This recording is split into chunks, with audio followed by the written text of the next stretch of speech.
Damos inicio a la sesión. Voy a empezar presentándome yo porque voy a ser la encargada de moderar la sesión, aunque desde luego hoy el protagonista es Jesús Folgueiras. Muchos ya habréis oído hablar de él, que muy amablemente ha aceptado a darnos esta masterclass a todos sobre el apasionante y sobre todo complejo mundo de la computación cuántica y sobre todo especialmente de las comunicaciones cuánticas, que es donde nos vamos a centrar hoy. Entonces, muy rápidamente, yo soy Clara González y estoy coordinando el grupo de microelectrónica y semiconductores del Colegio de Ingenieros de Teleco. Este grupo, hemos liderado un poco esta iniciativa porque, bueno, al final estamos directamente conectados a la cuántica. Al final es otro tipo de computación bueno, que nos reta, ¿no? Con desafíos técnicos nuevos, como, pues, como mantener esa coherencia cuántica durante la integración híbrida o la búsqueda de la compatibilidad con los procesos de fabricación existentes, entre otras cosas. Y bueno, pues hemos decidido empezar a aprender sobre este tema tan interesante. Entonces, bueno, voy a presentar un poco a Jesús, que está ahí y, bueno, que tiene un currículum.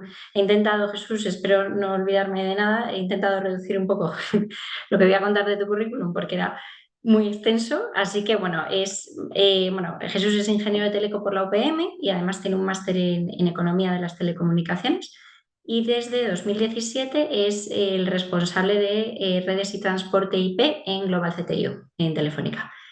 Ha liderado iniciativas como la transformación de las redes IP, ópticas, microondas y satélites y proyectos de innovación de exploración tecnológica con especial foco en los programas de I+D de la Unión Europea. Tengo aquí que ha trabajado en más de 70 proyectos I+D financiados por la Unión Europea. Tiene varias publicaciones y patentes en estos campos y además es miembro de varios boards y colabora además con la universidad, como por ejemplo con la Carlos III de Madrid, en seminarios de máster y con la UPM en temas de comunicaciones de la industria 4.0 en comunicaciones cuánticas, que es de lo que vamos a hablar, hoy. Espero no haberme olvidado nada, Jesús. Importante. Y bueno, y esto añado yo, como resumen, es un referente nacional en el sector de las comunicaciones cuánticas y es por ello por lo que le hemos contactado y estamos muy contentos de que haya accedido a darnos esta estupenda sesión. Entonces, bueno, os voy a dar un breve índice de lo que vamos a ver. Ojalá nos dé tiempo en una hora. Si nos alargamos un poco, pues bueno, quizá podemos intentar montar otra sesión. Lo que vamos a hacer es primero dejar a Jesús que cuente todo y luego vamos a dejar los últimos 10 minutos, a ver si conseguimos 10 minutos de preguntas. Así que sentiros libres de poner todo lo que queráis por el chat y luego yo al final cogeré un poco las más relevantes o las que vea que más se están repitiendo y a ver si Jesús nos las puede responder. Entonces, bueno, a modo índice vamos a empezar hablando qué es esto de la cuántica en general, las diferencias versus la computación clásica basada en bits que todos conocemos respecto a esto de los estados superpuestos, los famosos qubits, ¿no? Vamos a ver las ventajas, que bueno, a priori todos nos suenan, ¿no? Pues nos resuelve problemas complejos como la factorización, la criptografía avanzada, pero Jesús nos va a enseñar que también estas ventajas pueden convertirse en sus principales amenazas. Vamos a hablar mucho de seguridad, así como otros retos que nos plantean estos estados, como la inestabilidad, los errores, el ruido, etc. ¿Vale?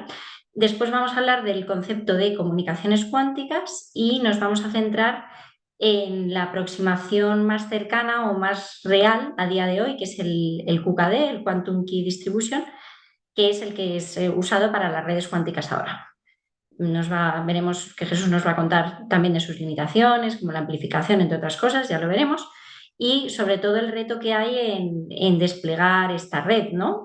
Cómo se va a operar, cómo vamos a maximizar el compatibilizarla con las redes que ya tenemos desplegadas actualmente.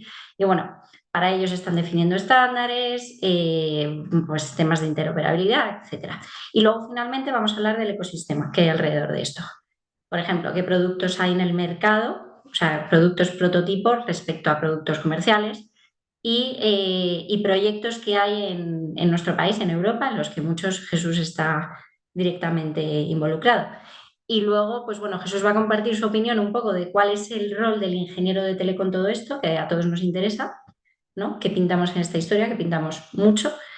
Y bueno, y aquí podéis también incluso en el chat compartir opiniones y si se convierte también en un foro un poco activo para que todos participemos, fenomenal. Así que bueno, no quito más tiempo, ya me pasa un minuto más de lo que quería, así que damos paso a Jesús y eso, escribid por el chat todo lo que queráis y al final de la sesión le haremos preguntitas, ¿vale? Venga, me quito ya, te dejo Jesús, perdona. Gracias, Clara, por la introducción. Como ha dicho, bueno, me llamo Jesús Folgueira y trabajo en el área de tecnología global de Telefónica. Entonces, bueno, respondiendo aquí a la amable invitación del colegio, pues voy a intentar compartir qué estamos haciendo en el ámbito de las tecnologías cuánticas con un foco inicial en las comunicaciones, que es a lo que llegamos de forma natural en una operadora, ¿no? Lo primero que quería resaltar es que en realidad no es la primera vez que trabajamos con soluciones cuánticas o con propiedades cuánticas. Esto en realidad podemos denominarlo la segunda revolución cuántica. Y es lo que intento reflejar aquí, ¿no? Es decir, la primera revolución cuántica fue aquella que nos permitió entrar en la era del transistor, posteriormente los circuitos integrados y los microprocesadores. En esta segunda revolución vamos a cambiar el modelo de información y vamos a aprovechar una serie de propiedades de la teoría cuántica, que es una teoría muy antigua, que viene del año 1900, los primeros conceptos, y vamos a trabajar con leyes más exóticas. Vamos a trabajar con el principio de incertidumbre, vamos a trabajar con entrelazamiento, con superposición de estados, con no clonación, es decir, cosas distintas a las que hemos utilizado en la génesis de los transistores o los láseres. Cuando hablamos de estas tecnologías, al final podemos hablar, como en las tecnologías clásicas, de los conceptos de procesado, que eso es la computación cuántica, de los conceptos de transferencia de la información, que son las comunicaciones en las que nos vamos a centrar, y aspectos de adquisición de la información. Hay un campo creciente y muy activo de metrología y de sensórica. Entonces, todos estos campos, de una u otra manera, van a ir convergiendo entre sí. Simplemente como una referencia de que estas tecnologías tienen un cierto auge, pues he extraído el típico ciclo hype que presenta Gartner, en este caso sobre las tecnologías más básicas o más avanzadas. Y lo que sí que podemos ver es que se clasifican las tecnologías relacionadas con la computación como tecnologías que están muy al principio, es decir, salen mucho en los medios, pero lo que es cierto es que las implementaciones son todavía muy experimentales. Las tecnologías de comunicaciones están avanzando a muy buen ritmo, de hecho tenemos algunas primeras soluciones. Por supuesto, queda una parte de evolución de producto que es relevante, pero ya tenemos algo más que simples prototipos de laboratorio, cosas que podemos llevar a campo. Y en la parte de sensores se están alcanzando bastantes éxitos, sobre todo en la parte de fabricación, porque hay algunas soluciones que están mejorando en 2, 3, 4 órdenes de magnitud la precisión de las medidas. Al final, cuando hablamos de información cuántica, lo que tenemos que entender es el concepto de qubit. Y esta es la parte que es complicada de entender. Voy a pedir perdón anticipadamente porque no siempre es fácil de explicar. Si luego alguien se queda con dudas, podré aportarle algo más de información. Pero lo que es importante decir es que no se está manejando ningún concepto que no hayamos estudiado nosotros como parte de nuestra formación básica, ¿no? Entonces, los qubits son el equivalente cuántico de los bits. En vez de tener un estado en 1 o 0, lo que tenemos son estados que denominamos de forma similar, como el barra 0 y el barra 1, que significa un estado cuántico que representa ese valor de qubit. Y las implementaciones físicas pueden ser muy variadas. Puede ser la polarización de un fotón, es decir, un fotón puede tener una polarización horizontal o vertical, por ejemplo, un electrón o un átomo puede tener un spin de un tipo u otro, o en algunas implementaciones se está trabajando con corrientes superconductoras. Entonces, en función de que la corriente sea en un sentido o sea en otro, pues representa un estado o representa el otro estado. Y como os avanzaba antes, vamos a utilizar un conjunto de propiedades de la física cuántica que no usábamos antes. Vamos a usar el concepto de superposición, que es el concepto más potente, es decir, el qubit no es algo que va a valer 1 o 0, como es en un bit. El qubit puede tener estados que simultáneamente representen el 0 y el 1, o estados más complejos. Podemos tener estados que dependen uno del otro y están separados a una distancia enorme y es capaz de averiguar el estado que hay en el otro lado antes de que llegue la información de cómo estaba. Es decir, hay un entrelazamiento claro entre esos estados. Y luego hay también fenómenos de interferencia de ondas que se pueden aprovechar, puesto que la base también un poco de esto es que en el caso de la física cuántica, en el mundo microscópico, realmente las partículas se están comportando como funciones de onda. Si hablamos de un estado genérico, que es lo que se llama muchas veces la base computacional, pues esto técnicamente no son más que elementos en un espacio de Hilbert. Esto es exactamente lo mismo que hemos estudiado en la teoría de la señal, aunque no lo llamáramos así. Es decir, el formalismo de la mecánica cuántica es muy similar al formalismo de la teoría de la señal. Trabajamos con transformadas de Fourier, trabajamos con espacios en múltiples dimensiones y al final lo único que refleja un estado cuántico es una solución de una ecuación, que es la famosa ecuación de Rödinger, que la pongo ahí, no pienso explicarla, y que es una ecuación lineal, de forma que un estado cualquiera se va a poder definir como una combinación de esos estados base, esos estados 0 y 1, siendo esos coeficientes que tenéis ahí, alfa y beta, números complejos. Esto depende de cómo está construida la matemática que hay detrás del formalismo de la mecánica cuántica. Y la parte interesante de todo esto es que uno no puede acceder al dato que hay en el qubit. Lo que se hace es que en el momento en que se mide, que se intenta averiguar el estado, lo que se produce es lo que se denomina un colapso de la función de onda y entonces lo que aflora a partir de ese estado es o bien el estado 0 o bien el estado 1 con una probabilidad que depende de esos parámetros complejos que hemos visto antes. Es decir, la probabilidad de que nos aparezca el estado 0 al medirlo es alfa al cuadrado y la probabilidad de que nos aparezca el estado 1 es beta al cuadrado. Evidentemente, la suma de las probabilidades es 1. Lo que es importante es que lo veremos luego a efectos de seguridad, es que cualquier medida modifica el estado. Y además, a priori, nosotros no podemos acceder a esos parámetros.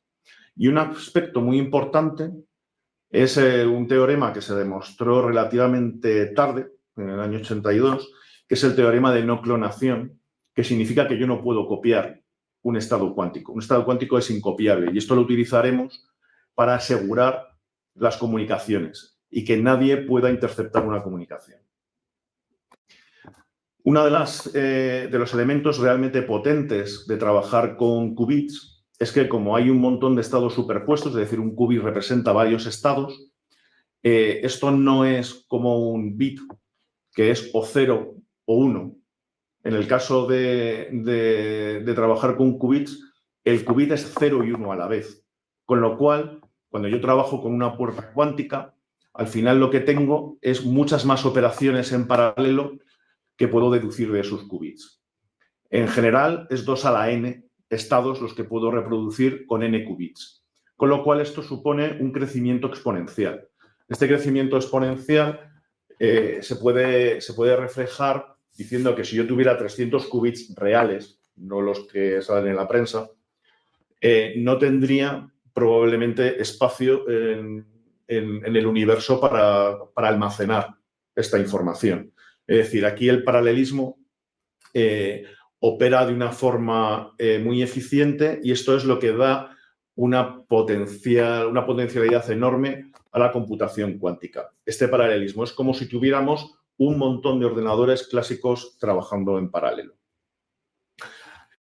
Y luego los qubits también tienen comportamientos muy extraños. He mencionado antes el concepto de entrelazamiento. Hay estados, como por ejemplo es ese estado en una base, en este caso en 4 dimensiones en vez de en 2, que son estados que no son separables. Entonces, este tipo de estados, la demostración de que esto existía y era real, la demostración experimental de unos teoremas que se formularon a finales de los años 60, supuso el Premio Nobel de Física del año 2022, con estos señores que aparecen en la imagen, de los cuales yo al menos he estado en alguna presentación de Aspect y de Zeilinger, y las primeras pruebas las hicieron en el Instituto Astrofísico de Canarias, trabajando con fotones que venían de los cuásares, de galaxias muy, muy lejanas. Con lo cual, todos estos comportamientos extraños que nosotros desde el punto de vista macroscópico no entendemos, pues son comportamientos perfectamente naturales en el mundo microscópico.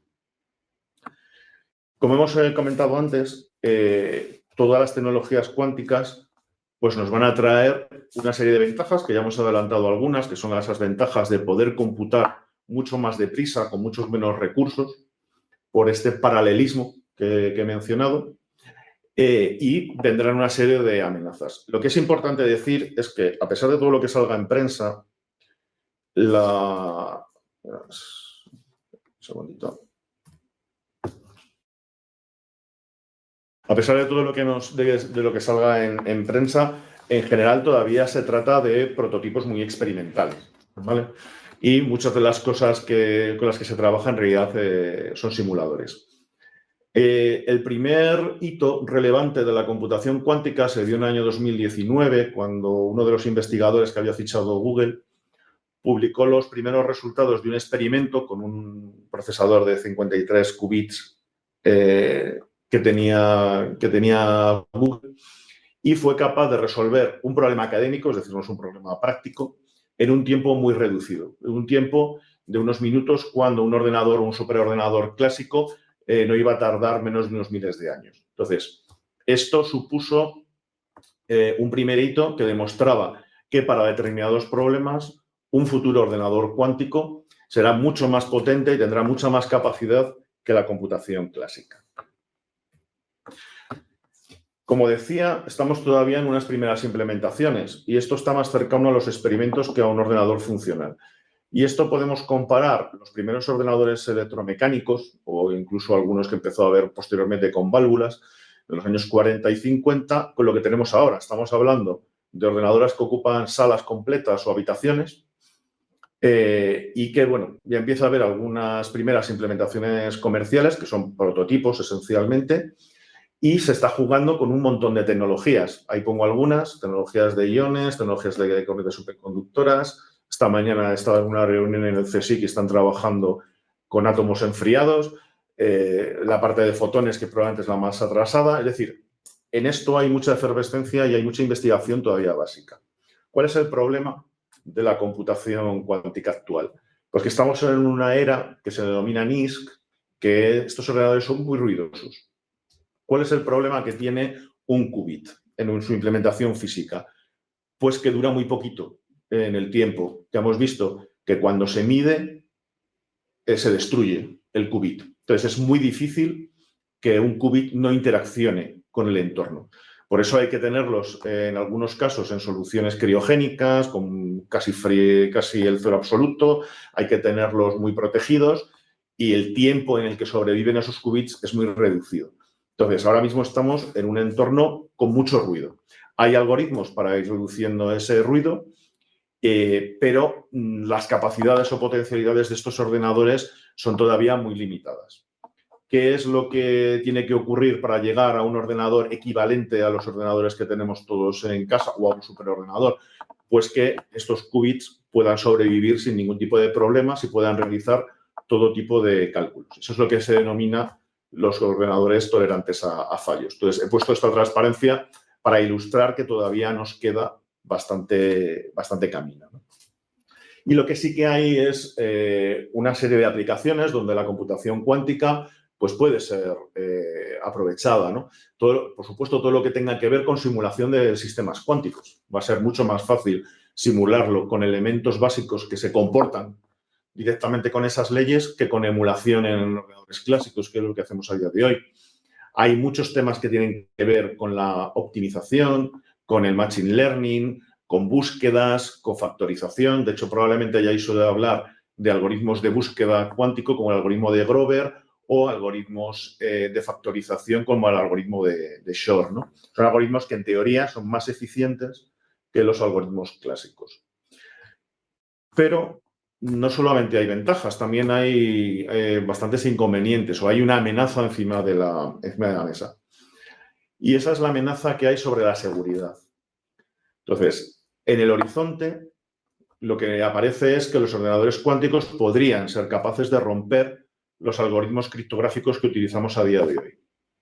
Algoritmos que están absolutamente en todo lo que hacemos, en todos nuestros sistemas, en todos nuestros equipos, en todas nuestras navegaciones por Internet, las transacciones con nuestro banco o con nuestro gobierno, están absolutamente en todos los lados, con lo cual esto es muy, entre comillas, muy peligroso. Y esto se basa en que un ordenador cuántico, con esa enorme capacidad de procesado que tiene, puede romper los problemas matemáticos que están formulados a día de hoy en la criptografía actual. Hoy en día, pues, trabajamos con factorización de números primos, trabajamos con curvas elípticas o con otras soluciones y estamos seguros porque no hay ningún ordenador que sea capaz de resolver eso antes de unos miles de años, ¿no? Eso va a cambiar o podría cambiar el momento en que llegue un ordenador cuántico. Entonces, al final, de lo que se trata aquí es de irse preparando. Es decir, no hay que asustarse completamente con la amenaza, sino es irse preparando e ir introduciendo soluciones. Típicamente se presentan dos soluciones para tener comunicaciones quantum safe.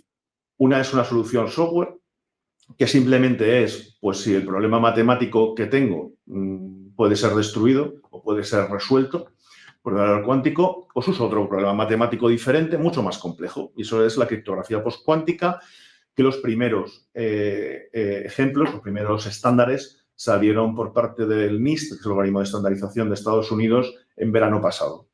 Y la otra solución, que es la solución que veremos de QKD en la parte de comunicaciones, es una solución que directamente se basa en las propias leyes de la física, con lo cual no es una solución que sea violable en principio, pero es una solución que requiere equipos, que va a requerir un hardware para implementarla, ¿no? Simplemente para ilustrarlo, para no perder mucho tiempo en esto, las amenazas son fundamentalmente sobre la confidencialidad de los datos. Aquí el ataque más conocido es lo de almacenar ahora, es decir, capturar datos ahora y desencriptarlos más adelante cuando esto esté disponible. Tened en cuenta que hay datos que en el tiempo son valiosos. Vuestro historial médico, el historial crediticio, vuestro número de la seguridad social o vuestro número de documento nacional de identidad. Todos estos datos son datos que duran en el tiempo, con lo cual, pues si alguien tiene acceso a alguna información relacionada dentro de 10 años, pues sí que es una vulnerabilidad importante. Hay otras que tienen que ver más con la firma, pero son soluciones o inconvenientes más a corto plazo y no tienen esa amenaza retroactiva. Y luego, en función de los algoritmos criptográficos, los más amenazados son los algoritmos asimétricos, pero que en realidad son los que usamos para comprar por Internet o para bajarnos algo de alguna web gubernamental, mientras que los algoritmos simétricos, pues con aumentar el número de bits, pues nos van a ofrecer una cierta protección adicional durante el tiempo. Por tanto, lo que es urgente ahora mismo es encriptar las comunicaciones frente a esa estrategia de captura por parte de terceros y que ya esperan desencriptarlo más adelante. Esto simplemente es para que lo tengáis como referencia. Luego pasaré el material, la parte que sea pública, y esto estará entre ello. Y simplemente es decir que, bueno, ya somos conscientes de que se podrá romper en el futuro. Tenemos un cierto tiempo para empezar a hacer una migración, utilizar otros algoritmos y utilizar otras soluciones, ¿no? Y entrando ya en el apartado de las comunicaciones cuánticas. Voy a hacer dos aproximaciones. Una aproximación de largo plazo, que es esto que decimos de vamos hacia la Internet cuántica, que hay que ser ambiciosos. Y luego la aproximación a corto plazo, que es cuál es la primera implementación que tenemos de las comunicaciones cuánticas, que es el QKD. Con lo cual, la base de las comunicaciones cuánticas es lo mismo que hemos estado hablando hasta ahora, utilizar las leyes de la física para asegurar completamente un canal de comunicaciones. El concepto de qubit ya lo he explicado y de lo que se basa es que al ser un estado que colapsa en el momento en que es observado, también lo podemos utilizar para el momento en que alguien que intente interceptar la comunicación, un hacker, destruya o altere suficientemente ese estado como para que nosotros podamos trazar que esa comunicación se ha visto comprometida. Y entonces, por ejemplo, si lo que estamos haciendo es intercambiar una clave, descartamos esa clave. Nosotros vamos a saber si esa clave ha sido comprometida o no ha sido comprometida. Y en el caso de que haya sido comprometida, pues directamente la descartamos y esperamos a generar otra. Entonces, ¿cuáles son los ingredientes básicos que normalmente tenemos en las comunicaciones cuánticas? Y no disponemos de todos ellos, ¿vale? Eso lo adelanto. Es evidente que necesitamos un canal que nos permita enviar los qubits.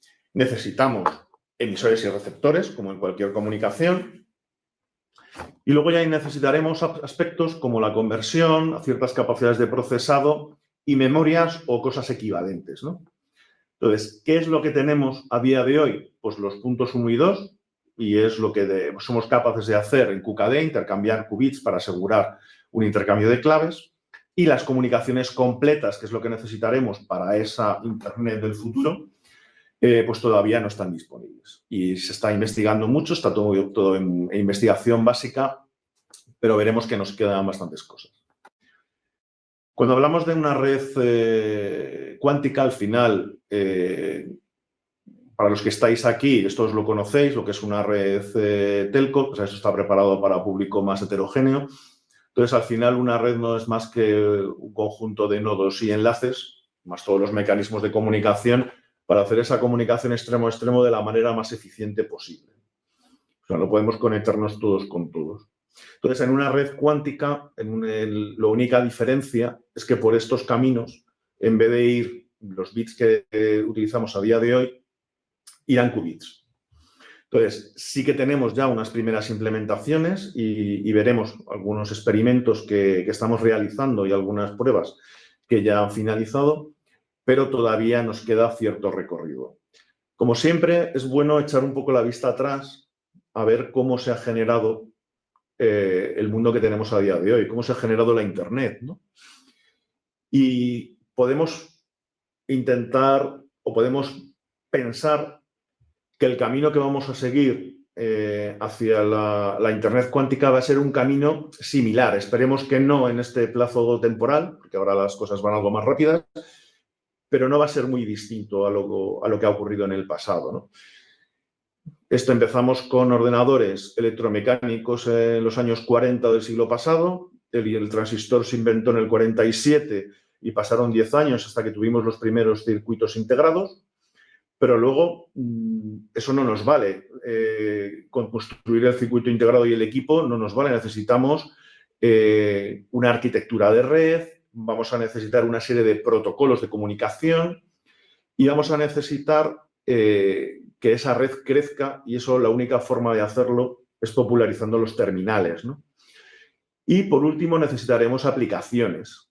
Entonces, las aplicaciones, quizá el punto de explosión más importante es la aparición o la popularización, generalización a partir de los años 90 de toda la Internet como la conocemos ahora con la web. A partir del año 2008 la Internet móvil y las redes sociales, y ya estamos inmersos en la economía digital actual, ¿no? Entonces, pues podemos pensar que para una Internet cuántica pues estamos al principio, ¿no? O sea, estamos intentando buscar el transistor y buscar los primeros circuitos. Tenemos una infraestructura física que lo puede soportar, eso es una ventaja. Tenemos unos ordenadores cuánticos que todavía son muy experimentales, con lo cual hay que esperar hasta que puedan generar una demanda sobre la red, pero tenemos completamente abierto a la investigación todos estos conceptos que he mencionado de la topología, los protocolos, la conmutación, todo eso está completamente abierto y sí que estamos empezando a mirarlos, pero queda bastante, ¿no? Esto simplemente es una referencia a un artículo que hubo en Science hace tiempo, que yo creo que reproduce razonablemente bien los pasos. Lo primero es destacar que no se va a reemplazar la comunicación clásica, esto va a ser algo complementario. Tenemos un montón de redes de fibra, de equipamientos, tenemos una internet desplegada, tenemos satélites, no vamos a sustituir toda esa infraestructura. Lo que sí que necesitamos es 3 grandes bloques, ¿no? Tenemos un primer bloque que es el soporte del canal cuántico, fibra y satélites son los candidatos. Necesitaremos repetidores cuánticos que no los tenemos, ¿vale? Estos repetidores cuánticos evolucionarán a switches y routers normales de nuestra red. Y por último necesitamos consumidores, ¿no? Necesitamos los endpoints, estos procesadores, estos ordenadores que necesiten interconectarse para ser más eficientes. Y, por supuesto, lo que he mencionado antes de los protocolos de datos. Como no tenemos todavía repetidores, pues lo que hacemos ahora es unos temas que se llaman repetidores confiables, los trusted node, que en realidad no es más que la regeneración clásica, ¿no? Acabas el canal cuántico, lo regeneras hacia el mundo clásico y vuelves a generar otro canal cuántico. Y como resumen, lo que decía, ¿no? Los pasos que tenemos que dar, pues estamos todavía trabajando en la tecnología base. Necesitaremos ir hacia las redes de datos. De momento, casi todo lo que hemos hecho son enlaces punto a punto o anillos. Es hasta lo máximo a complejidad topológica que hemos llegado a las comunicaciones cuánticas. Necesitamos unos protocolos que nos soporten la red y luego tendremos que esperar la aparición de aplicaciones. Y en el mundo de las aplicaciones, nadie, y menos las operadoras de comunicaciones, somos capaces de predecirlo. Es decir, la aparición de Internet y de todos los servicios que se han creado alrededor, nadie la pudo prever hace 25 o 30 años, ¿no?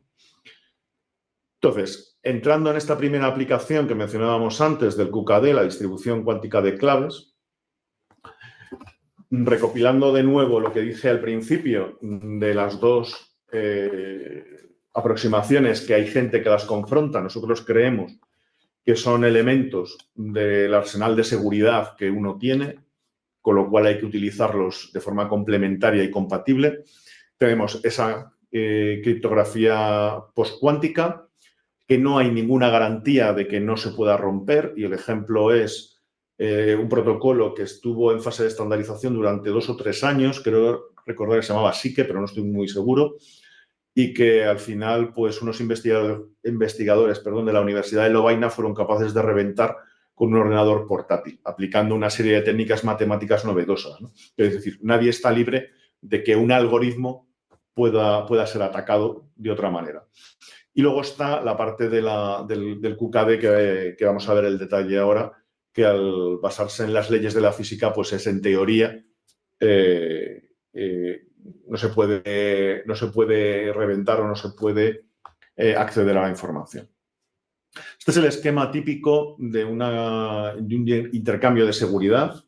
Realmente no hay mucha diferencia respecto al esquema clásico. Vais a ver un canal adicional abajo del todo que se llama canal cuántico, que es donde se produce el intercambio de claves. Esa es la novedad. Ahí intercambiamos las claves con la cual encriptamos las comunicaciones que van sobre un canal clásico normal y corriente, ¿no? Entonces, lo que ocurre es que Alice y Bob, que son los nombres que se utilizan habitualmente, pues uno transmite y otro recibe un qubit a través del canal cuántico, y luego tienen un canal público que uno puede pensar que se lo pueden espiar y no hay ningún problema, en el que intercambian algo de información. En realidad, lo que intercambian es una información que va a ser útil para hacer un postprocesado, hacer una reconciliación de las bases, esas que mencionábamos al principio, en la que están los estados, y van a poder deducir si ese qubit intercambiado ha sido atacado o no. Y no siempre hay que descartar las claves por un ataque o por un espionaje. Muchas veces cosas como el ruido pues te pueden llevar a descartar una clave porque el ruido o cualquier fotón descontrolado que haya por algún lado o cualquier rayo cósmico pues te puede interceptar esa comunicación y cambiar el estado. Es decir, no solamente es por un ataque, sino puede ser simplemente por las condiciones ambientales. En cuanto al estado del arte, hemos visto que necesitamos un canal y en el caso del canal podemos ir a enlaces de satélite, que son los que nos van a permitir grandes distancias, pero como están fuertemente atenuados, tienen un bitrate de intercambio, una velocidad de intercambio de datos muy reducida y además tienen un coste enorme en infraestructura. El otro medio de transmisión es la fibra. La fibra te permite distancias más cortas, pero mejor calidad. Y, por supuesto, es una infraestructura mucho más barata, porque hemos desplegado fibra de forma masiva en muchos países. España es uno de los que más penetración de fibra tiene.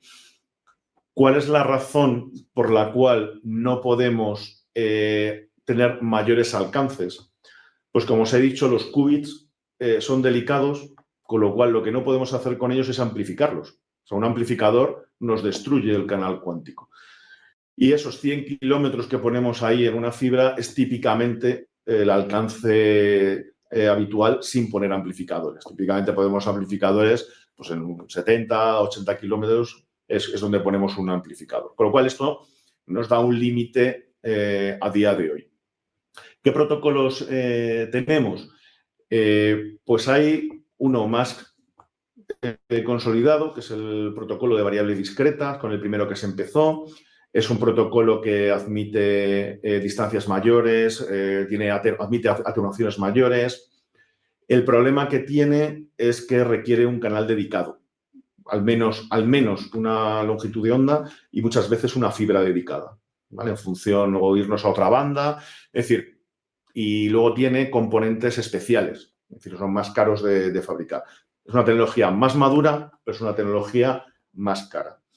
La promesa es la tecnología de breve continua, que se está explorando desde hace unos años, que esto, a cambio de utilizar componentes iguales a los que usamos en los equipos optoelectrónicos y que podamos meterlo en las fibras con otros canales, o sea, coexistencia con las señales actuales, pues lo único inconveniente que tiene es que es computacionalmente mucho más compleja, pero la computación no es lo más caro de un equipo, o sea, es algo más o menos asequible. Y uno de los problemas graves que tenemos en los canales cuánticos, en la coexistencia de canales cuánticos y canales clásicos, es lo que aparece en el dibujo. Es decir, un canal cuántico es mucho mayor que un canal clásico, con lo cual la cola de ruido o cualquier mínima interferencia, pues es posible que destruya el canal cuántico. Con lo cual, pues hay que trabajar con una serie de reglas de ingeniería que estamos explorando, hay que trabajar en otras bandas o hay que separar los canales, ¿no? Bueno, ¿y por qué estamos nosotros en esta historia? Pues bueno, nosotros normalmente buscamos siempre nuevas tecnologías que mejoren seguridad, que nos permitan tener una cierta ganancia competitiva. Tenemos una infraestructura basada en fibra, especialmente en España, y luego hay un apoyo muy fuerte de la Comisión Europea en cuanto a la industria y la soberanía tecnológica, lo cual es una cosa que va a apoyar bastante. Lo que sí que queremos hacer es que las aproximaciones de corto y de largo plazo tengan un modelo común, es decir, no hacer cosas ahora que luego no nos sirvan para el futuro. Hay que construir muchos bloques tecnológicos, ¿vale? Todo queremos que sea abierto, queremos que sea realmente sencillo de operar o al menos igual de complejo de operar que las redes actuales. Y lo que queremos es que el ecosistema sea lo más saludable posible. Esto significa estándares, significa que la academia y los proveedores de tecnología tienen que trabajar conjuntamente, significa tener clientes que puedan darte realimentación desde el principio acerca de cómo de orientado o no orientado va tu solución. Y la aproximación que estamos siguiendo, pues una aproximación que vemos que este tipo de redes tendrán dos planos, un simple plano de exposición de recursos y otro de transporte de las señales cuánticas. Estos planos van a estar controlados aplicando los principios de SDN, que son principios de control que estamos ya desplegando en todas nuestras redes, y lo que nos va a permitir es integrarlos en la operación y mantenimiento del resto de las redes, o sea, que no sean una entidad separada, y además ser capaz de interconectar y agregar los diferentes dominios, ¿vale? ¿Y cómo hacemos esto? ¿Cómo vamos comprobando el avance de la tecnología? Pues nosotros lo que queremos es hacerlo siempre en un entorno realista. Para ello tenemos no solo un laboratorio, sino tenemos un despliegue en nuestras centrales con fibras comerciales, sin que haya nada específico. Se va a utilizar o se utiliza siempre el mismo procedimiento que usamos para desplegar un equipo telco en nuestras centrales. Todo esto está lo más pegado posible a las redes clásicas, usamos los mismos protocolos de gestión, los mismos protocolos de control, y lo que intentamos es que esto sea lo más abierto posible. Con lo cual, no nos casamos con ningún proveedor, hacemos que los diferentes proveedores interoperen entre ellos, y lo que estamos haciendo, puesto que esto es una fase de pruebas, es probar la mayor número de casos de uso y más diversos que podamos. Esto simplemente es un ejemplo, como vamos un poco justos de tiempo, para que veáis cómo se estructura esto. A la derecha, y lo ampliaré ahora, simplemente es el plano del piloto que teníamos hace 2 años. Y toda esta complejidad que veis aquí, en realidad es la misma complejidad que tiene una red óptica. Es decir, aquí elementos propios de las comunicaciones cuánticas hay 4 o 5 cajas. El resto es la complejidad típica de una red de comunicaciones, con lo cual esto se integra razonablemente bien.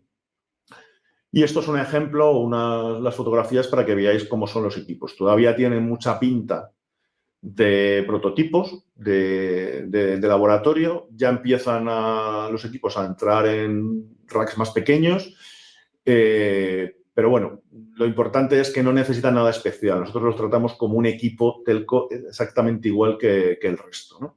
Pues sí que para aguantar los pilotos pues los tienes que cuidar un poco inicialmente, pero la transferencia y la instalación se hace exactamente igual que con un equipo clásico de comunicaciones ópticas. Nos vamos a tener los mismos problemas de potencia, de limpiar las fibras, de la atenuación, de que se nos va la señal. O sea, vamos a tener los mismos problemas que en el resto de equipos, y es bueno. Entonces, para ir acabando, el modelo de innovación que nosotros seguimos es un modelo clásico de innovación abierta, en el cual pues lo que tenemos que hacer es reconocer que nosotros no somos capaces de hacer toda la innovación. Necesitamos trabajar con múltiples actores, y lo veremos ahora en un esquema del ecosistema. Entonces, queremos trabajar con la industria y con la academia, con todos los organismos de investigación. Utilizamos como instrumentos los proyectos europeos, utilizamos un instrumento que reconoce la Unión Europea, que es las unidades conjuntas de investigación, que tenemos con muchas universidades españolas. Tenemos relaciones y acuerdos con partners. Y con todo esto, pues intentamos ver la viabilidad y llevar todos los resultados a la estandarización, porque lo que es muy importante es que estas soluciones interoperen desde el primer día. Hacemos todo tipo de especificaciones conjuntas, lo llevamos a foros internos de operadores, a laboratorios conjuntos o a todo tipo de organismos de estandarización, donde los más importantes en este mundo son el ETSI, el organismo de estandarización europeo, y el IETF, que no deja de ser el organismo que estandariza Internet. Lo que tenéis a la derecha no son más que unas cifras de referencia para decir, oye, pues hay mucha inversión en innovación, pero al final la parte de innovación interna no es más que una pequeña parte de todo lo que hay que hacer en el modelo. Y para ilustrarlo en el caso concreto de las comunicaciones cuánticas, este es el ecosistema que nosotros manejamos. En el centro tenemos una serie de proyectos de investigación. Alguno ya está finalizando ahora este año. Utilizamos un instrumento, como decía, el de la JRU, en este caso con la Universidad Politécnica de Madrid, de forma que podamos hacer trabajos conjuntos. Desde estos proyectos de investigación y desde la iniciativa de EuroQCI, que es la iniciativa europea de comunicaciones cuánticas, pues planteamos hacia la izquierda, que es donde están los foros de estandarización, qué contribuciones o qué especificaciones creemos que son relevantes para que vayan consolidándose. También influimos con casos de uso en los foros del sector telco. Y luego también influimos en la medida de lo posible en el roadmap de QCI de la Unión Europea. Hacia la derecha, lo que vemos es que los resultados de estos proyectos de investigación en todos los diferentes temas, desde la tecnología, arquitectura, las operaciones, la validación tecnológica, todo eso lo llevamos a entornos realistas, como el que hemos visto, que es un entorno que está en varias centrales de Madrid, como algunos laboratorios, por ejemplo, el laboratorio Phytonic que tenemos con Indea Networks en Leganés, donde podamos hacer algún tipo de experimentación. Y todo esto nos basamos en la infraestructura real que tenemos, es decir, son fibras centrales, bastidores y salas donde están el resto de nuestros equipos e intentamos recopilar también información de las unidades comerciales que dentro de nuestra casa se dedican a vender servicios de seguridad. El resultado de todo esto, pues, es intentar captar o bien clientes que quieran probar esto con cierta antelación o las propias unidades de negocio para tener realimentación de si eso es lo que necesitan o necesitan alguna otra cosa o necesitan carencias. Lo que tenemos arriba a la derecha es el ecosistema, que cada vez va creciendo más. Lo bueno de este ecosistema es que aquí no solamente aparecen algunos clásicos del entorno de telecomunicaciones, sino que empiezan a aparecer pues, nuevas empresas y algunas de ellas, las he querido resaltar ahí, como QSA y Tolus Quanta, son empresas que han nacido en España y que están haciendo un trabajo bastante brillante.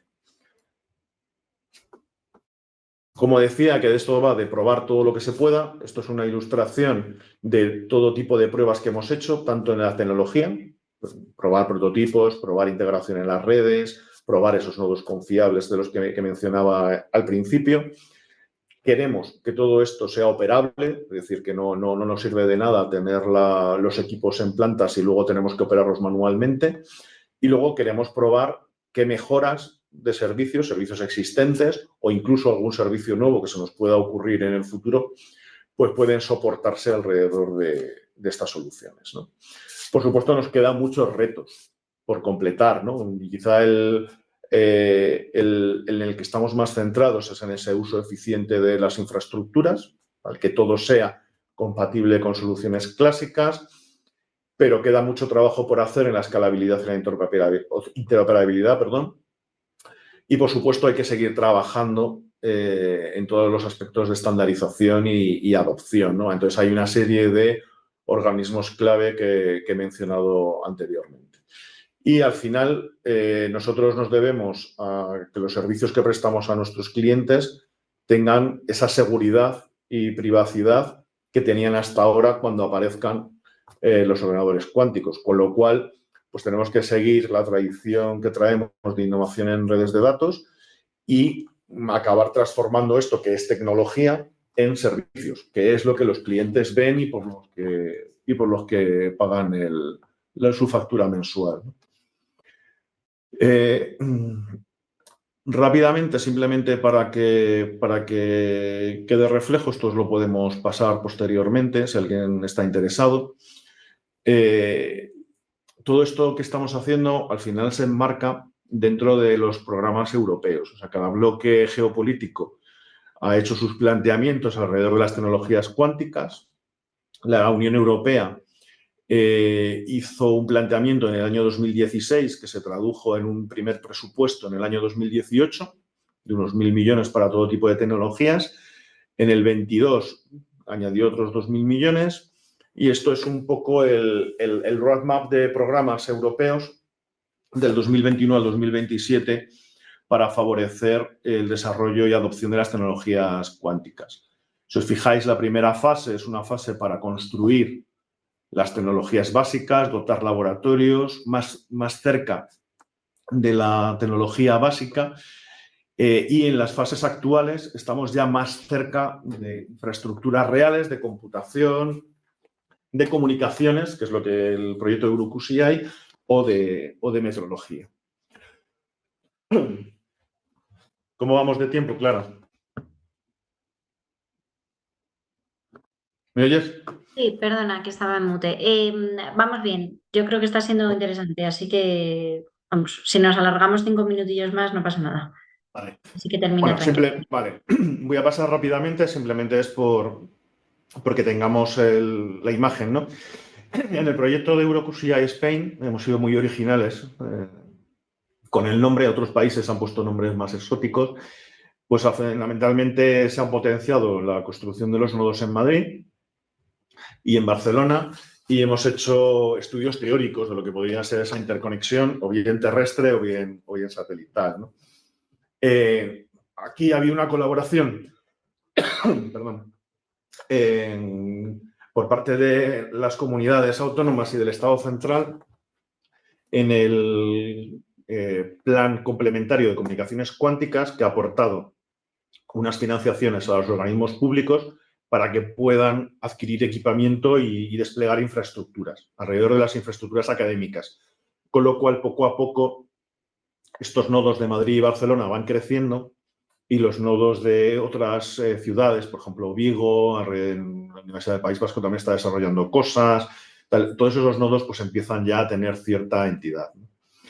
El proyecto Quarter es un proyecto que lidera una pequeña compañía española con sede en Cataluña, que es Luz Quanta, que es un spin-off del ICFO, y lo que intenta es avanzar en el desarrollo de la tecnología de variable continua, que es esta tecnología que os decía que al final utiliza componentes fotónicos más parecidos a los componentes de los equipos de telecomunicaciones, con lo cual va a bajar el coste inicialmente. Este proyecto también es un proyecto que está bastante avanzado y está acabando. Y a lo largo de este proyecto, pues esta compañía y todas las que hay alrededor, junto con el resto de compañías grandes que estamos con ellos, pues bueno, se ha conseguido probar en condiciones reales, se ha conseguido un cierto avance en la tecnología, una miniaturización, una reducción del espacio y el consumo y un aumento sustancial de la calidad y de la atenuación óptica que pueden tener estos equipos, ¿no? Otros proyectos son algo más transversales, que son proyectos que tienen que ver con la hibridación, ¿no? Esto que decía de que hay que combinar todos los elementos que tú tienes en el arsenal de seguridad. En este caso son combinaciones entre PQC, esos algoritmos capaces de resistir, en teoría, el ataque de un ordenador cuántico, y las soluciones de QKD en los enlaces de comunicaciones. De forma que hay partes de la red que se protegen de una manera y partes de la red que se protegen de otra. Entonces, hemos estado trabajando en diferentes casos de uso, unos más centrados en el data center, otros más centrados en nuestra propia infraestructura de red, por ejemplo, en la comunicación en las redes móviles para asegurar que no hay ninguna interceptación no deseada. Y estos proyectos ahora mismo pues, están bastante avanzados. Tenemos otros también de carácter transversal, que es, por ejemplo, el QSNP, perdón. Y estos son proyectos que están mirando más hacia la arquitectura, ¿no? Y están desarrollando cosas parecidas a estas, pero estos sí que se fijan en este concepto que he intentado comentar de la futura Internet cuántica. Y de hecho aquí en este proyecto, que es un proyecto grande, con 42 socios, 14 países, pues sí que estamos intentando hacer predicciones de hacia dónde debería ir la tecnología, qué niveles de integración necesitamos. Esto luego tiene mucho que ver con el avance de la integración fotónica y con otro tipo de avances relacionados con la microelectrónica. Como referencia, lo que hemos visto fundamentalmente trabaja con redes terrestres, pero también hay actividades en el ámbito satelital. La misión Caramuel, el proyecto Caramuel, es un proyecto liderado por Hispasat y que tiene todos esos socios que veis ahí, que son operadores, posibles usuarios finales, bancos, en las entidades de certificación nacionales, proveedores de satélite, la industria y un par de entidades de investigación, en este caso la Politécnica de Madrid y el ICFO. Y lo que se trata es de ver cómo se van desarrollando los diferentes elementos de un sistema satelital. Pero cuando hablamos de un sistema satelital para QKD, lo que estamos hablando es de láseres y telescopios, ¿vale? Es decir, en tierra hay telescopios, la comunicación se realiza por láser y hay una unidad de procesado a bordo, o habrá una unidad de procesado a bordo. Aquí hay una serie de iniciativas que tienen los propios operadores de satélite y luego también una serie de iniciativas que tiene la Agencia Europea del Espacio. Entonces, todo esto son proyectos iniciales orientados al diseño, porque hay que tener, en el ámbito de espacio, hay que tener todo muy bien diseñado antes de lanzarse. Y tengo algún proyecto más que estamos terminando, que hay algún proyecto con las áreas de defensa, de cómo se aplicarían las soluciones de QKD al ámbito de la defensa, pero bueno, son proyectos que ya están finalizando y no los incluyo. Si tenéis cualquier tipo de duda que no podamos resolver ahora en el turno de preguntas, ahí tenéis mi correo electrónico y podéis contactarme en cualquier momento. Y por mi parte, nada, agradecer la invitación y lo único que me queda es ese tipo de conclusiones como ingeniero de teleco de qué es lo que vemos en este tipo de tecnologías, ¿no? Yo creo que el principal mensaje es que todas estas tecnologías están saliendo ya de los laboratorios de física y tienen que entrar en los laboratorios de ingeniería y en las pruebas de campo. Y ahí, quienes sabemos de redes, quienes sabemos de teoría de la señal, quienes sabemos de electrónica y fotónica, quienes sabemos de una red de comunicaciones, de qué servicios se pueden ofrecer, pues somos nosotros. Es nuestro sector, esto es un campo nuevo, pero encaja muy bien con toda esta formación básica que tenemos. Es decir, no nos debe asustar, pues, probablemente debemos ser, salvo físicos y matemáticos que están más cercanos a algunos de estos conceptos, somos la profesión mejor preparada y desde luego para llevarlo a la realidad con diferencia. Y por último, del COIT, lo que podemos esperar es que ayude a difundir dentro de la profesión todo este ecosistema que se está moviendo a nivel nacional y a nivel europeo, que ayude en la medida de lo posible a la formación de los nuevos ingenieros, es decir, su capacidad de influencia en los planes de estudio de las distintas escuelas reconocida y debería utilizarla, que ayude también al reciclaje de la profesión, a aquellas personas que puedan tener cierto interés y, por último, influir en las regulaciones, que siempre es el caballo de batalla del sector de las telecomunicaciones. Y por mi parte, nada más. Cuando quieras, Clara, contestamos a las preguntas. Sí, fenomenal, Jesús. Pues primero, muchísimas gracias. Ha sido una sesión estupenda. Vamos a contestar un par de preguntas que tenemos. Nos pregunta, por ejemplo, Manuel López Amo. Nos dice, en España tenemos muchos grupos punteros en sensores de fibra óptica, muchos más que en comunicaciones ópticas. ¿Qué podemos usar de estas tecnologías ópticas, en sensores? O sea, la parte de sensores está a día de hoy más relacionada con medidas y fundamentalmente aplicación al entorno de fabricación, pero acabará llegando al entorno de las comunicaciones. O sea, pensemos en todos los conceptos de IoT. Es decir, al final los sensores capturan una información y esa información habrá que transmitirla. Eso por lo que puede acabar viniendo del mundo de la sensórica hacia el mundo de las comunicaciones o de las operaciones de comunicación, las operadoras de comunicaciones. En cuanto a la especialización y la capacidad de esos grupos, pues muchos de esos grupos en realidad no trabajan solo en sensores, trabajan en sensores y en cosas alrededor. Pues sí que hace falta para desarrollar estas tecnologías, al menos en la parte de comunicaciones, donde vamos a trabajar con fotones, hace falta mucha capacidad en fotónica integrada. Y España, afortunadamente, es una potencia en fotónica integrada. Tenemos bastantes empresas punteras. De hecho, hay algunas en Valencia, por ejemplo, que tienen clientes en todo el mundo. Y arrastrar a todos los distintos grupos de investigación hacia ese fin común podría ser algo interesante. Sí que está habiendo ciertos movimientos alrededor de esto. Mañana se presenta en la Fundación Telefónica, presenta el gobierno la Estrategia Nacional de Tecnologías Cuánticas y previamente habrá ahí un debate del Grupo de Tecnologías Cuánticas de la OCDE.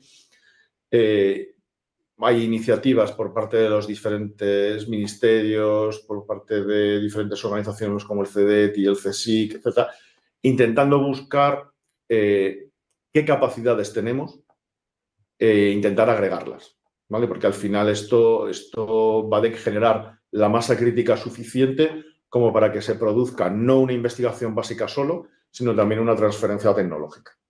Entonces, es que siempre es la parte más complicada, ¿no? Realizar la transferencia tecnológica hacia productos y servicios, a todas esas empresas emergentes que están apareciendo.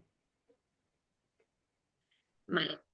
Vamos ahora con la pregunta de Pablo, que creo que era el siguiente. Nos dice Pablo, ¿cuál sería el símil entre un bus qubits y un bus digital? Por ejemplo, un TTL. Es que, o sea, no sé, o sea, es difícil establecer un símil porque el estado todavía del procesado cuántico de la información es muy primitivo. Entonces, uno de los problemas graves que tenemos es la conversión entre información clásica e información cuántica, porque es decir, tú con tu ordenador interaccionas con tu teclado y tu pantalla y tu micrófono y tu altavoz, ¿no? Interaccionar con un ordenador cuántico es una cosa todavía muy compleja, ¿no? Entonces, yo ahí confieso mi ignorancia, no sé cuál sería la mejor implementación, pero lo que sí que hay es mucha investigación en cómo hacer ese acoplamiento de la información, en cómo crear diferentes redes de procesadores cuánticos. No es sencillo, porque es decir, no es utilizar un bus para pasar información que son señales eléctricas o en algún caso hay gente trabajando ya con señales ópticas en lo más avanzado, sino que hay que pasar estados. Entonces, la transferencia de estados es una cosa compleja. Entonces, ahora mismo se está haciendo más o menos bien en fotónica, como hemos visto al hablar de las comunicaciones cuánticas de modelo QKD en satélite o en fibra, pero la transferencia entre unos qubits que estén creados con materia, transferencia de esos estados a unos estados fotónicos que yo pueda transmitir, todavía es compleja. Y de hecho, en la transparencia que he puesto de las comunicaciones cuánticas, eso era el tercer paso, si no recuerdo mal, el tercer o el cuarto paso, el ser capaz de hacer esa transferencia. O sea, eso todavía hay mucho trabajo por hacer y mucha investigación básica. Tenemos también una pregunta sobre las universidades que hemos hablado antes. Preguntan en qué área de conocimiento se ha incorporado esta tecnología en la escuela, en una escuela de teleco. O sea, si hay asignaturas en los planes de estudio actuales Yo de grado. no he visto nada, ¿vale? Sé que algunas escuelas están sacando planes nuevos ahora, no he visto nada. Un poco por tener una cierta reflexión interna, la mayor parte de las colaboraciones que hacemos habitualmente en este ámbito no son con escuelas de telecomunicación. Es decir, están bastante activas las escuelas de informática por la parte de la información cuántica y los conceptos de información cuántica y centros de investigación con una fuerte componente física, ¿vale? Pero es cierto que las escuelas de telecomunicación todavía no han incorporado o no han asimilado esto completamente. Están empezando. Desconozco si lo han incorporado o no en los planes de estudio. Creo que en breve sale el plan de estudios de la Escuela de Madrid, que creo que se lo han aprobado hace poco, y veremos a ver si aparece o no. Sí que aparecen en planes de estudios de otras áreas, por ejemplo, en el área de informática. Me consta que tienen asignaturas optativas solamente, no tienen como algo troncal de información cuántica y en alguna facultad de física ya lo han hecho. Lo que sí que están montando algunas universidades son másters especializados en esto, ¿vale? Hay másters que están formados por varias universidades. Algunas lo han lanzado ellas solas, otras es interuniversitario. Y un poco con esa filosofía de dar un baño de todos estos conceptos de información cuántica, de computación, de comunicaciones y de sensórica a egresados de otras profesiones. Entonces, eso ya existe, ¿vale? Y de hecho hay alguno más que se va a lanzar este año. pero dentro de los planes básicos todavía yo no he visto que lo hayan generalizado. No sé, igual nos dan una sorpresa y lo empiezan a introducir. Tampoco hace falta, como decía antes, la mayor parte de los conceptos están en los planes de estudio. Es decir, no hay ingeniero de técnico que no haya sufrido con el álgebra, con las transformadas de Fourier y con cosas de este estilo. Son las mismas herramientas matemáticas que vamos a usar en la tecnología cuántica. Y aquella gente que está más próxima a la electrónica y la microelectrónica, el salto es reducido, ¿vale? Porque los fenómenos físicos, pues, hombre, varían un poco, pero tampoco tanto. Entonces, bueno, no tenemos un salto, en este caso cuántico, en cuanto a herramientas de conocimiento básico. Así que hay que aprender todos estos conceptos nuevos de información cuántica y no debería ser muy complicado incorporarlos a los planes de estudio. Y Jesús, en línea con esto de temas de formación, nos pregunta Antonio si podrías recomendar alguna bibliografía para entender de verdad, para ingenieros, cómo se programa, qué es esto de los qubits de verdad, cómo se programa con ellos, o sea, un poco de recomendaciones. Y ya terminamos con esta, que nos hemos ido un poco de... Os puedo buscar algo de bibliografía y lo mando y luego la difundís, porque ahora de memoria no me la recuerdo. Yo sí que me he leído un par de libros introductorios, pero no recuerdo ahora los actores. Pero a día de hoy lo que hay es muy buena información divulgativa accesible por Internet. Entonces, hay alguna que tiene algún cierto sesgo, como puede ser los cursos de IBM, que evidentemente tienen un sesgo hacia sus productos, pero son muy buenos, explican muy bien los conceptos básicos de las tecnologías cuánticas y luego utilizan los lenguajes como el Qiskit, que son los que ellos usan para interaccionar con su ordenador cuántico. Por si alguien tiene interés, creo que IBM te ofrece acceso gratuito a un ordenador pequeñito de 5 qubits, que para jugar y ver lo que es una puerta y ver el comportamiento, yo creo que está bien y es interesante. Esos cursos están bien. Hay cursos online bastante buenos que yo recuerde del MIT, en cursos abiertos, del MIT y de Stanford, no recuerdo si de Stanford también, y luego hay bastantes contenidos en abierto. O sea, hay bastante formación introductoria. Luego sí que había un libro que era bastante interesante, que era una introducción a las tecnologías cuánticas para ingenieros. Eso lo puedo buscar, la referencia. Pero el tema al final no es... O sea, hay gente que tiene una aproximación en la cual empieza directamente cambiando el álgebra de Boole, que es la que usamos en nuestros ordenadores actuales, por un álgebra diferente, que es la que abstraería los ordenadores cuánticos y a partir de ahí desarrolla todo el concepto de ingeniería software. Esos probablemente sean muy asequibles para alguien que no conozca las tripas de la cuántica, pero se pierde un poco de la riqueza que hay debajo, el por qué esos fenómenos extraños te permiten hacer determinadas cosas con esas puertas, ¿no?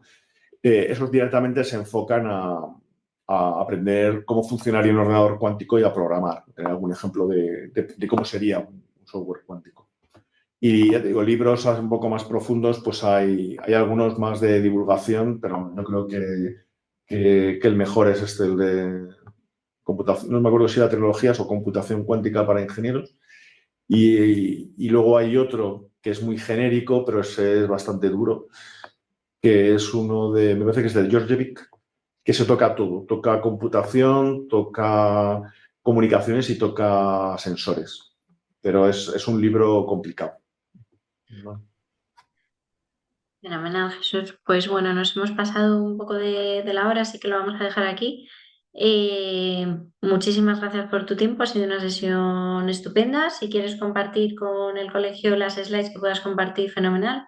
Y quien quiera pedírselas, pues Sí. escribir directamente Hay al web. problema, lo tendré que quitar a lo mejor algún dibujito o alguna cosa Vale, que no tengamos sí, que permiso para esté difundir.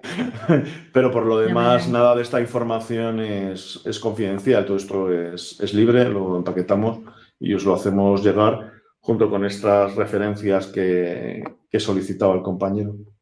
Fenomenal. Pues muchísimas gracias, Jesús. Hasta la próxima. A vosotros, muchas Gracias gracias. a todos por participar.